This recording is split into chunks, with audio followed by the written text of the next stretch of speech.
আলাইকুম।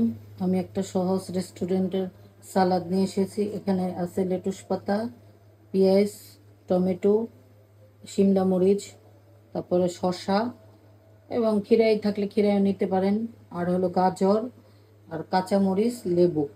আর লাগবে তার সাথে সালাদের যে মেন যে ইটা বানাবো সসের মতো, সেটা হলো লাগবে মধু, সরিষার তেল, পিঙ্কসন, লবণ। আর বাকিটা একে একে আপনাদের দেখাবো। এখন আমি এগুলি সব কেটে নিয়ে আসি। এখন এই যে কেটে কেটে নিয়ে আসছি সেটা হলো ধনেপাতা, দেখাইনি ধনেপাতা। এই যে এই যে টমেটো, শিমলা মরিচ, গাজর অল্প নিচ্ছি কারণ মাটির নিচের জিনিস, এটা বেশি নেওয়া যাবে না। আর হলো শসা, আর এটা হলো পেঁয়াজ কুচি, কাঁচামরিচ কুচি, আর লেটুস পাতা। আর আমার কাছে অ্যাভোকাডো ছিল এইটা।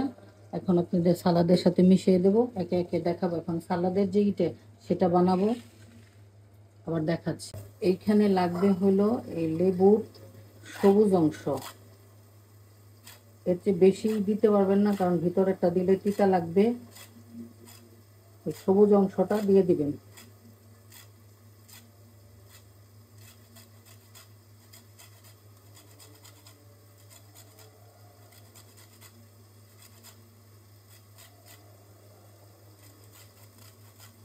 এই সবুজ অংশটা হলো টেস্ট করবে, কিন্তু ভিতরের অংশটা দিলে তিতা লাগবে।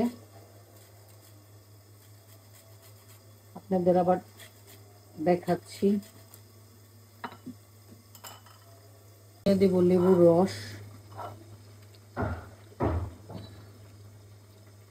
এই লেবুর রসটা পুরাটাই দিয়ে দিবেন। এই সালাডটা খুব সুস্বাদু, একবার বাসায় বানিয়ে খান। আর আমাদের তো হেলদির জন্য অনেক কিছুই স্বাস্থ্যের জন্য খাওয়া দরকার। আবার দেখাচ্ছি। এখন দেব হলো পিঙ্ক সল্ট,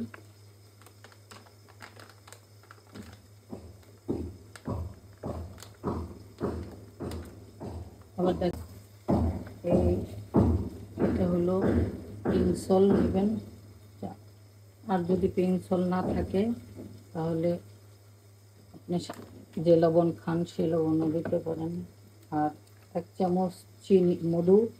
যদি আপনার মধু না থাকে সেটা চিনি দিতে পারেন, সেটা আপনার ইসের উপরে, এটা কারো জোর নেই।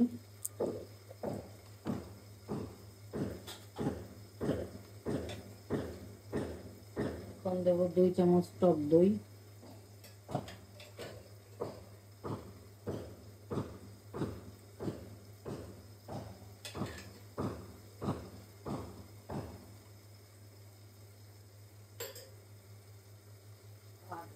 দেব হলো সরিষার তেল।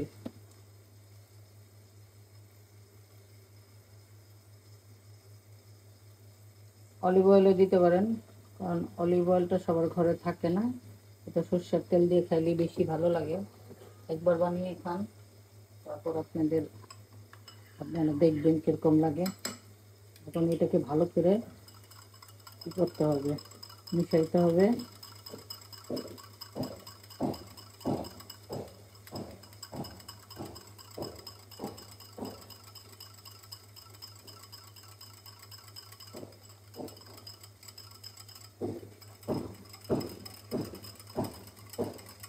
এই ভালো করে মিশ্রণটাই সবচেয়ে বড় পরবর্তীতে আবার দেখাচ্ছি আপনাদের মিশিয়ে। এখন হালকা পিঙ্ক সল্ট দিয়ে কালারটাকে মাখাবেন। হালকা দিবেন, বেশি না, ওইখানে লবণ দেওয়া আছে।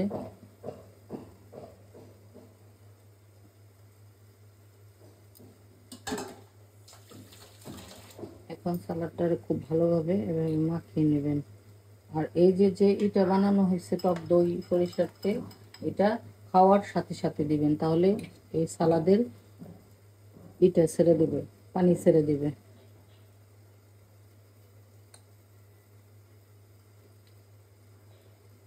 এভাবে সালাডটা পুরোপুরি মাখাবেন। মাখিয়ে দেখাই এবার।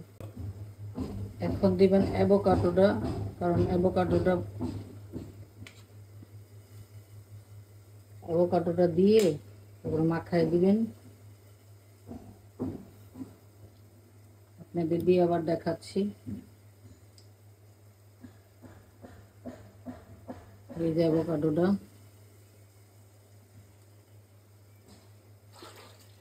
আবার এটা দিয়ে আবার দেখাচ্ছি অ্যাভোকাডোটা দিয়ে। এই যে আমার সালাডটা অ্যাভোকাডো দিয়ে করা হয়ে গেছে। রেস্টুরেন্ট স্টাইলে যে সালাডটা আপনারা অনেক দামে নিয়ে খান, তা এতক্ষণ আমি কোনো দেইনি। এই যে এটাকে একটু ভালো করে ঘুটে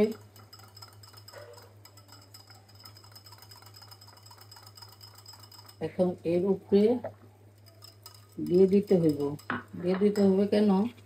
কারণ ওই খাওয়ার টাইমে দেওয়া লাগবে, আগে পরে দেওয়া যাবে না। কারণ বেশি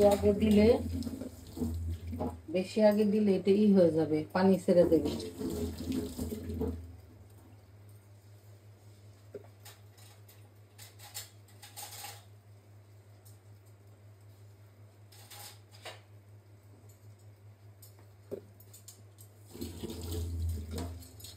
এই যে 2টা চামচ দিলাম। এখন হলো এই সালাডটাকে, এই যে এটাকে সুন্দর মতো সব জায়গায় দিবেন অল্প অল্প করে।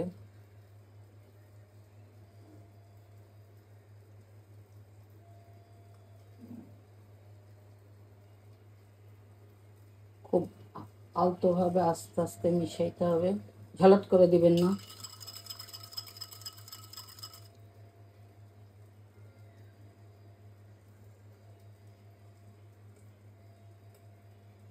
এই যে আস্তে আস্তে আস্তে আস্তে সব জায়গায়, সব জায়গায় পৌঁছায়। আপনি সালাডটা নাড়া দেবেন না, যখন খাবেন এক সাইডে থেকে নিয়ে আস্তে আস্তে খাবেন। তখন ওই মানে পুরাটা নাড়তে হবে না, আস্তে আস্তে ওই কোনার যে কোনার থেকে খাবেন সেই কোনাতে আস্তে আস্তে নিয়ে নিয়ে খাবেন।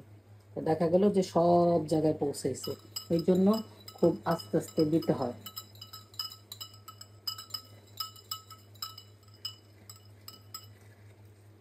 আপনাদের সম্পূর্ণটা দেখালাম, পরবর্তীতে আবার দেখাচ্ছি। এই উপকরণগুলো দেখলেন, এই সালাদের রেস্টুরেন্ট স্টাইলের সালাদ খুব সহজ এবং বাংলা বলতে পারেন, কারণ এগুলা খুব দামি কিছু না, সব বাসায় ইনগ্রিডিয়েন্ট। হ্যাঁ, অ্যাভোকাডোটা ওটা খুব জিনিস, ওটা বাসায় থাকলে দেবেন, না থাকলে না দেবেন, তত কোনো সমস্যা নেই। এই যে সব দেখলেন, এই সালাডটা বাসায় বানিয়ে খাবেন এবং সুস্থ থাকবেন, ভালো থাকবেন। আমাদের জন্য দোয়া করবেন, সাবস্ক্রাইব করবেন, কমেন্টস করবেন। এবং আমি মনে করি সালাডটা একবার বানিয়ে খায় দেখেন। তো আসসালামু আলাইকুম।